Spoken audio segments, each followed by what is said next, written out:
우리가 구약 성경에 보면 하나님의 사랑에 대해서 많은 구절들이 있습니다. 시편에 보면 하나님의 사랑, 또 여러 예언서들을 통해서도 하나님의 사랑에 대한 이야기들이 있습니다. 그럼에도 불구하고 우리가 신약 성경에 보면 다시 예수님께서도 우리에게 사랑을 강조하세요.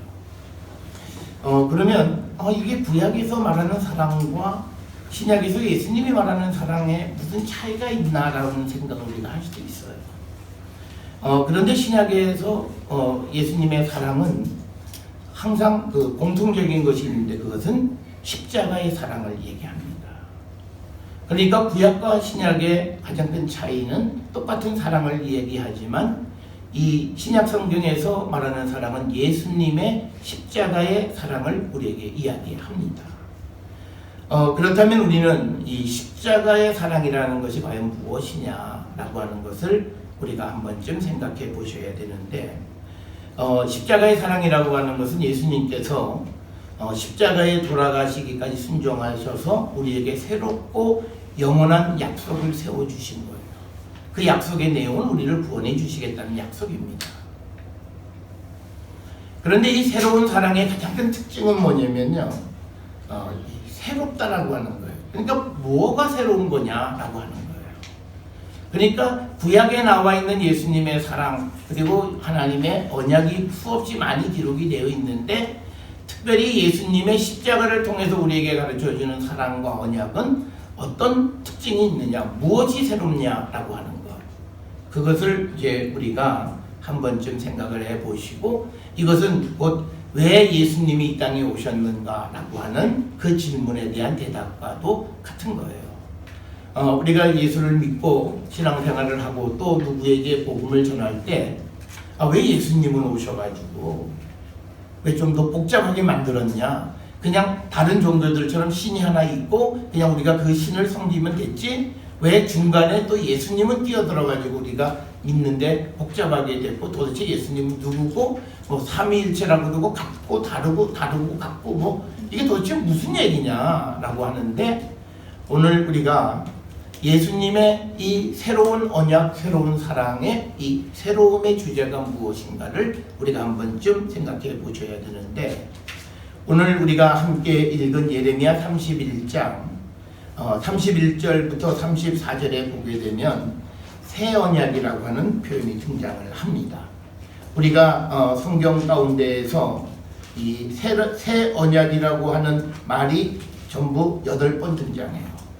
그 8번 등장하는 가운데서 한 번은 구약 성경, 그리고 나머지 한 번은 7번은 이제 신약에서 등장을 하는데, 바로 우리가 구약에서 새 언약이라고 하는 말이 등장하는 예레미야 31장 31절부터 34절까지에 보면 새 언약이 무엇이다 라고 하는 것을 우리에게 가르쳐 주는데, 이 새 언약은 이걸 여러분이 꼭 기억하셔야 됩니다. 먼저 하나님께서 이스라엘과 언약을 맺으신 것은 시내산에서 모세를 통해서 십계명을 주시면서 우리에게 언약을 맺으셨어요. 그러면서 우리에게 그 계명을 다 지켜라 이렇게 얘기를 했어요. 그런데 우리가 잘 알다시피 이스라엘은 계명을 받아오는 그 순간부터 죄를 졌잖아요. 그래서 그 돌판을 깨뜨려버리고 다시 그 돌판을 쓰는 그런 해프닝을 우리가 출애굽기 32장부터 34장 사이에서 우리가 보게 됩니다. 그런데 이제 하나님께서는 이스라엘에게 그런 돌판에 쓴 언약이 아니라 새로운 언약을 주는데, 그 언약은 이제 33절에 보면 그들의 마음에 기록하는 언약을 우리에게 세워주시겠다라고 하는 거예요. 그런데 이 언약의 특징이 있어요. 이 언약은 사람이 준비한 게 아니에요. 우리가 모세에게 주어진 시내산에서의 계약은 하나님께서 모세에게 말씀하시냐, 돌판 2개를 다듬어서 가지고 올라오라. 그래서 40일 동안 있으면서 하나님께서 그 돌판에 글을 써주시고 그걸 가지고 내려왔는데, 백성이 하나님 말씀대로 살지 않고 우상 섬기면서 그 돌판이 깨지고 다시 쓰는 해프닝을 우리가 기억하는 거죠. 그래서 이제 예레미야 31장 31절부터 34절의 새 언약은 그런 돌판에 쓰여진 것이 아니라 사람들 마음마다 직접 하나님께서 하나님의 언약을 그 마음에 새겨주시겠다는 거예요. 그러니까 뭐냐면 그 말은요, 이제는 우리가 하나님을 배반할 수 없다는 거예요. 왜냐면 전에는 내 밖에 그 계약이 있어서 그 언약을 내가 믿느냐 안 믿느냐에 따라서 그것을 내가 지키냐 안 지키냐가 되는데, 그게 아니라 이제는 내 마음에 그 언약을 아예 새겨서 나오는 거예요. 마음에 새긴다라고 하는 말은 단순히 마음이 아니라 그 사람 전체가 하나님의 말씀대로 살아가게끔 만드셨다는 거예요. 그렇게 계약을 주시니까 어떤 문제가 생기냐면요, 34절에 보면 우리한테 너는 여호와를 알라 이 말도 안 해요. 왜? 이미 마음속에 다 기록되어 있어서 자연스럽게 큰 자부터 작은 자에 이르기까지 다 하나님 누구인지를 알아요. 왜? 이미 그 사람 마음속에 새겨져 있기 때문에. 이게 새 언약이라고 하는 겁니다. 그리고 예수께서 우리에게 주신 그 새 언약, 그리고 새로운 사랑은 바로 이런 사랑이라고 하는 거예요. 그래서 우리가 예레미야 31장 31절부터 34절에서 새 언약이란 말은 다른 말로 하나님이 친히 준비하셔서 하나님이 친히 우리에게 써주신 언약이 내 속에 있다라고 하는 거예요. 그러니까 우리가 하나님의 백성으로서 우리의 존귀함이 우리가 하나님의 형상대로 뿐만 아니라 이제 우리 안에 주님의 말씀이 기록되어 있는 자로서 존귀한 거예요. 우리가 그냥 당신은 사랑받기 위해서 태어났다, 생일 때 파티할 때 노래 한번 불러주면서 사랑, 그게 아니라 그 사람의 마음 속에 이미 하나님의 말씀이 새겨져 있는 존재예요. 그러니까 그 사람은 악한 일을 할 수가 없는 거예요. 아주 태어날 때부터 그는 하나님 말씀이 새겨져서 나오는 그런 귀한 존재가 된 거예요. 그런데 문제는요, 하나님께서 이렇게 그 백성들을 위해서 그 일을 해주셔도 백성들이 깨닫지를 못해요. 우리가 구약 성경에 보면 하나님께서 백성을 위해서 직접 해주시는 일들이 있어요. 여러분, 우리가 창세기 22장의 여호와 이레, 여러분 한번 기억해 보세요. 하나님 앞에 제사를 드리는 제물을 누가 준비하셨어요? 하나님이 준비하셨어요. 이걸 이해하지 못하면 예수님이 우리를 위한 속죄 제물이 되셨는데 그 속죄 제물을 누가 준비했어요? 하나님이 준비하신 거예요.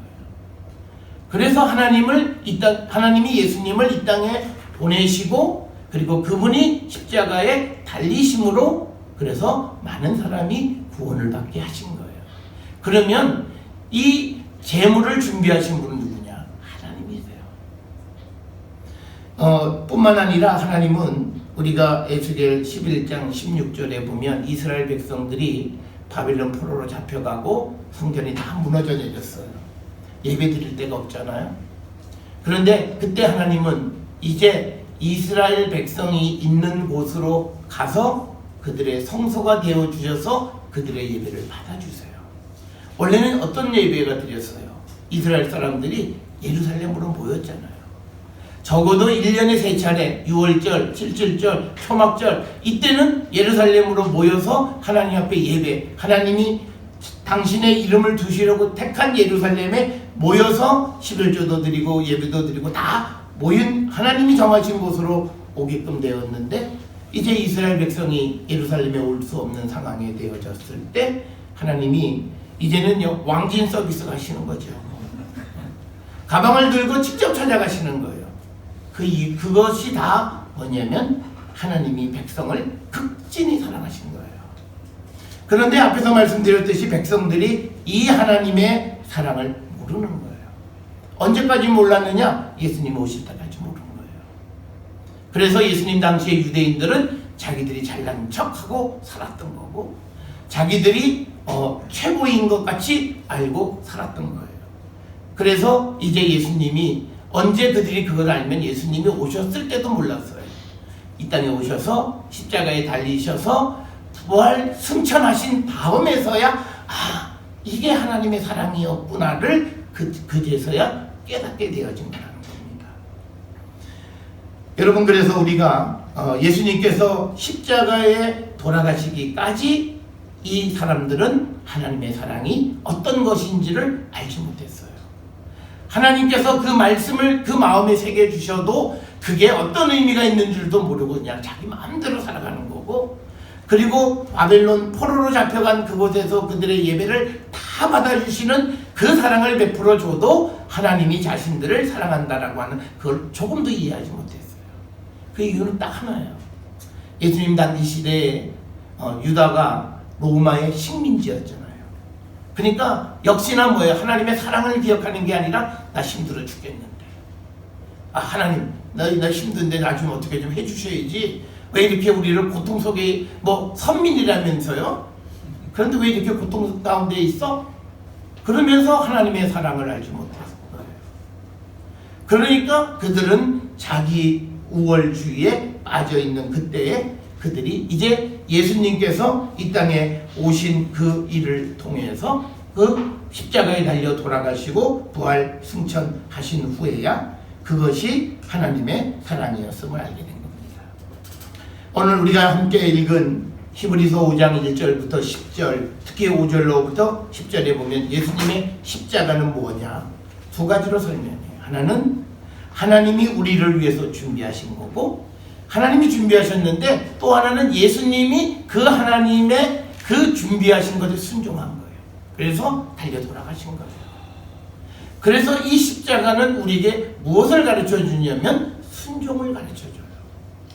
그래서 오늘 주시는 본문의 말씀에 보면 8절에도 그가 아들이시면서도 받으신 고난으로 순종함을 배운 거예요. 우리에게 순종을 통해서 세상을 사랑하시고 구원하시려고 하는 하나님의 뜻을 이루어 가신 거예요.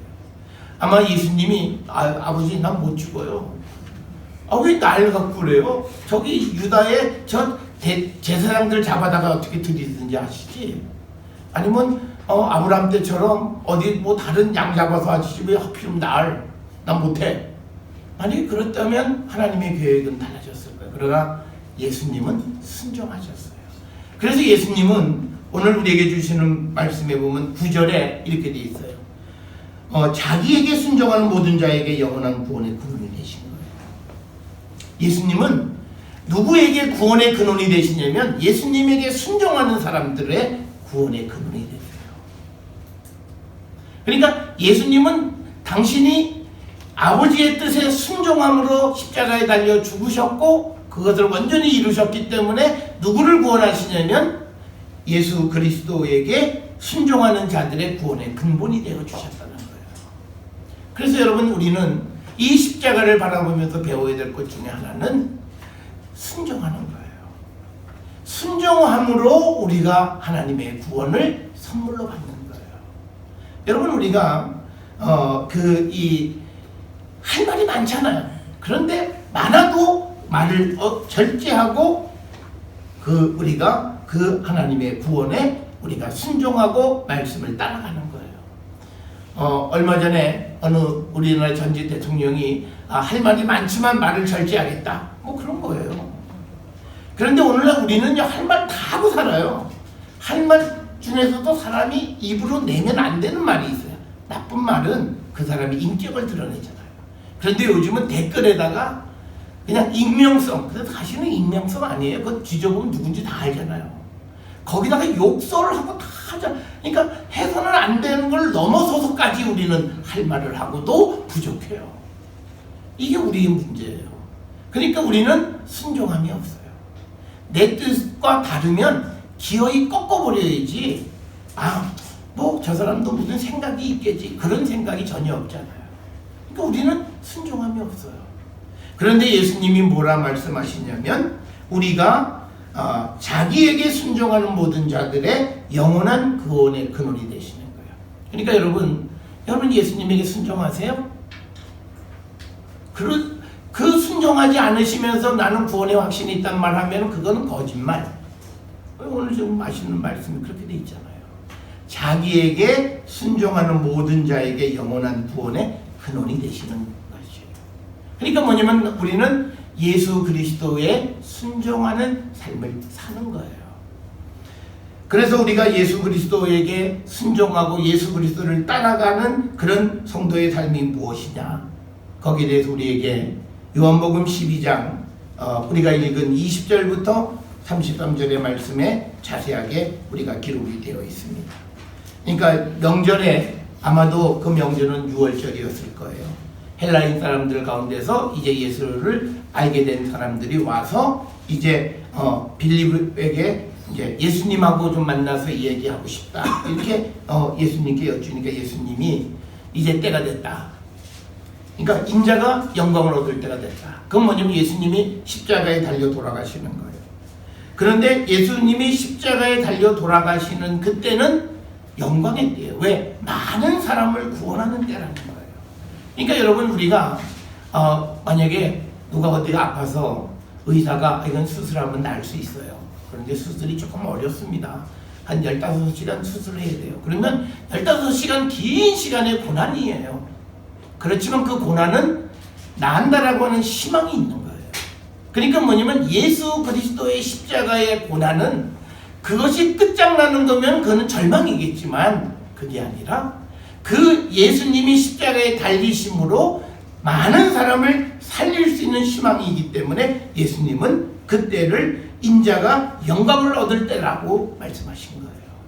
그래서 여러분, 우리가 이 사순절이 내가 절제하고 나를 억누르고 내가 자제하고 말씀 안에 살아가는 삶이 결국은 내가 새로운 사람으로 거듭나기 위한 그런 거예요. 그렇기 때문에 이것은 우리에게 단순히 고통, 어려움, 힘듦 이것만이 아니라 우리가 영광을 얻기 위한 방법, 그러니까 영광을 향해 가는 거예요. 마치 이거하고 똑같죠. 취직시험에 공무원 시험을 열심히 공부하는 사람이 준비하는 동안은 힘들잖아요. 그렇지만 그는 그것이 힘들기도 하지만 그거는 영광을 바라보며 나가는 희망의 때예요.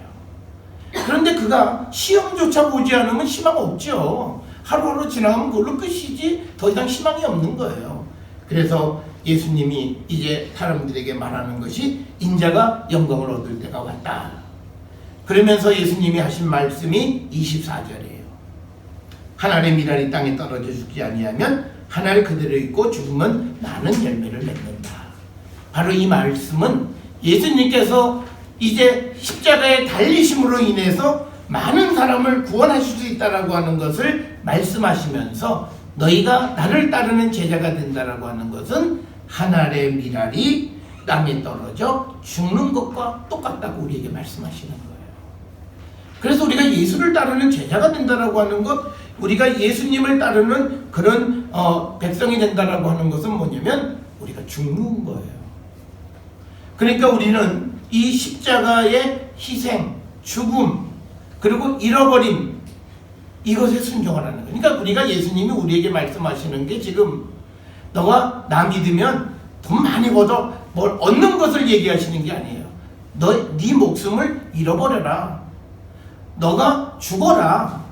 너가 희생을 당해야 된다라고 하는 것을 우리에게 요구하고 그것에 따르는 삶을 살라고 얘기하시는 거예요.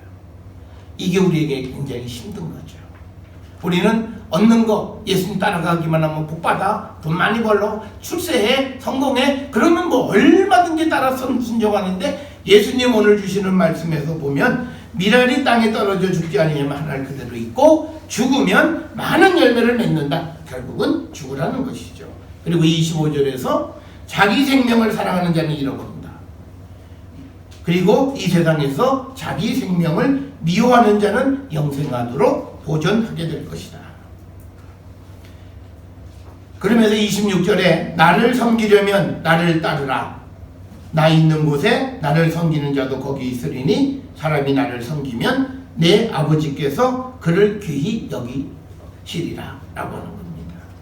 그러니까 뭐냐면 우리가 예수님을 따르는 자, 그리고 우리가 내 자신의 생명을, 목숨을 미워하는 자가 되라는 거예요. 그러니까 이 말씀은요, 나를 위해서 살아가는 삶을 살면 하나님의 은혜와 복과는 거리가 먼 거예요. 우리가 이 세상을 살아가면서 우리는 희생, 잃어버림, 낮아짐, 죽음, 이걸 우리에게 따르라고 말씀하시는 겁니다. 우리가 그렇게 되어질 때 우리 안에는 하나님의 사랑과 또 생명이 우리 안에 싹트게 되고 또 우리가 그 그리스도의 용서를 배우게 되는 거예요. 여러분, 우리가 십자가를 통해서 우리가 생명을 얻었다는 건 뭐예요? 예수님이 우리를 용서해 주신 거잖아요. 우리의 죄를 사해 주신 거잖아요. 그러니까 우리가 내가 십자가를 바라보는 사람이 난 용서 못해. 내 눈에 흙 들어가기 전에 절대 안 돼. 이거는 십자가가 없는 거죠. 왜? 내가 이미 십자가의 그 용서함으로 말미암아 사랑으로 말미암아 새 생명을 얻었잖아요. 그런데 내가 세상을 살아가면서 나를 힘들게 하고 미운 사람에게 용서하지 못한다. 그건 뭐예요? 큰 빚 탕감받은 자가 자기에게 적은 빚 탕감받은 사람을 함부로 대해서 결국은 그가 끌려가서 이를 갈며 슬피 울도록 쫓겨나는 것과 똑같은 거예요. 그러니까 우리가 십자가는 우리의 죄를 사해 주시고 용서해 주신 그 용서의 상징이잖아요. 그 십자가가 내 속에 있으면 내가 이 땅을 살아가면서 나도 세상을 살아가며 용서하며 살아가는 거예요. 그 순종을 하라는 거예요. 우리에게 나를 따르라라고 하는 것이 뭐 너는 성격 살아가고 뭐 이런 거 물론 그런 역할도 하라고 하시겠지만 더 중요한 것은 세상을 살아갈 때 용서하는 자가 되라고 하는 거예요. 그래서 우리가 예수님을 따르는 자들은 하늘의 미랄처럼 땅에 떨어져 죽어야 된다는 거예요. 그래서 열매를 맺으라는 거예요. 이것이 예수님의 십자가의 순종이 우리에게 가르쳐주는 메시지예요. 그래서 여러분, 우리가 자기 목숨을 미워하랍니다. 여러분, 우리는 나 중심적인 개인주의적인 그런 삶이 아주 팽배해 있잖아요. 그런데 예수님은 우리에게 자기의 생명을 미워하라고 그래요. 그러면 우리가 자기의 생명을 미워하는 것이 무엇일까? 그건요, 십자가를 나눠지는 거고, 그 십자가를 나눠진다라고 하는 것은 우리가 하나님께로부터 받은 사랑을 이 세상에 나누며 살아가는 거예요. 그래서 그들을 사랑하고 그들에게 복음을 전함으로써 그리스도의 생명을 전하는 삶을 우리가 살아가는 겁니다. 그런 사람은 하나님의 뜻에 순종하고 그리고 헌신하는 그런 삶을 우리가 살아가는 자들이 됩니다. 그래서 우리는요, 날마다 희생의 씨앗을 심어야 돼요. 그것이 자라나서 열매를 맺게 되는 거예요. 과연 우리는 정말 희생의 씨앗을 심고 있는가 한번 우리는 돌아보셔야 됩니다. 여러분, 십자가에 매달리면 딱 길은 하나예요. 죽음밖에는 없어요. 그런데 우리는 십자가를 지고 가면서 살 생각을 해요. 그게 잘못된 생각이라는 거예요. 십자가를 지고 가는 것은 죽으라는 거예요. 그리고 네가 살지 죽을지는 하나님 내가 알아서 하신다는 거예요. 그래서 여러분, 우리는 십자가를 지고 주님이 우리에게 가라 하시는 그 길을 따라가는 자들이 되어야 돼요. 특별히 2018년을 살아가는 우리 모든 성도들이, 우리는요, 더욱더 우리 이 한반도 안에 살고 있는 우리는요, 정말 용서하고 사랑하는 그 십자가를 져야 합니다. 이게 어떤 진보냐 보수냐 관계없이요, 서로가 용납하고 그래서 나라를 하나로 만들어가는 일에 우리가 사랑과 용서의 폭을 넓히는 십자가를 반드시 져야 돼요. 여러분, 그래서 우리가 이제 남북의 문제도요, 북한이 우리한테 얼마나 나쁜 짓을 많이 했어요. 용서하고 그들을 보듬어 안아야 평화가 오는 거예요. 그리고 지금 미투, 이 사회에서 없어져야 할 일이긴 해요. 그렇지만 더 중요한 건 용서하셔야 돼요. 우리처럼요, 네가 날 괴롭혔지, 너도 한번 당해봐 이 자식아. 그런 모습으로 가면 이 사회는 붕괴되어져요. 그 사회는 정의가 아니라 자기의 분노를 표출하는 것이 되면 안 된다는 거예요. 그래서 어떤 선에서는 용서할 수 있어야 돼요. 그런데 우리는 잔인해요. UN 보고서에 우리 민족이 인권이나 이런 면에서 잔인한 민족 중에 하나예요. 남의 불행을 즐기는 민족. 그게 뭐냐면요, 불구경하잖아요. 남이 지금 죽냐 사냐 하는 데서 구경하고 있고, 여러분 기억하실 거예요. 대형가 호텔 생중계했잖아요. 그래서 이 건물에 매달려 떨어지는 모습 보면서 그걸 생중계했어요. 여러분, 우리 모습에 우리가 정말 용서하고 정말 그들의 삶, 그들과 화해하려고 하는 그 노력이 있어야 되고, 그러려면 우리가 십자가 져야 돼요. 뿐만 아니라 우리는 우리 자신과 화해하셔야 돼요. 여러분, 나와 내 안에 있는 내 자아 사이에 갈등이 있잖아요. 내 인간 내면에 있는 욕망과 내가 살아가는 삶 사이에 이게 갈등과 괴리 속에 살아가요. 이 둘이 화해하셔야 돼요. 우리가 다른 사람 화해하는 것 앞서서 내 본질과 내 겉으로 드러나는 모습이 화해하셔야 돼요. 그리고 그래야 다른 사람도 화해하고 다른 사람도 용서하고 포용할 수 있는 거예요. 우리가 져야 할 십자가는 이런 십자가입니다.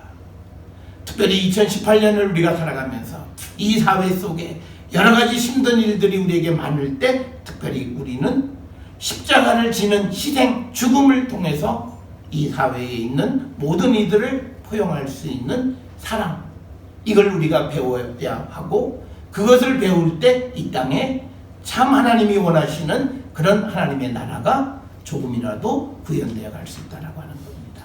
사랑하는 성도 여러분, 2018년 주님 우리에게 말씀하십니다. 나를 따르려고는 십자가를 지라고 말씀하십니다.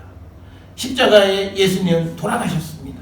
우리도 세상의 많은 사람들, 그리고 세상을 구원하기 위해서 예수님 십자가에 죽으셨듯이 우리 자신도 죽고 하늘의 미랄이 되어서 우리가 썩어짐으로 열매를 많이 맺을 수 있는 우리 모든 성도들이 될 수 있기를 주의 이름으로 축원합니다.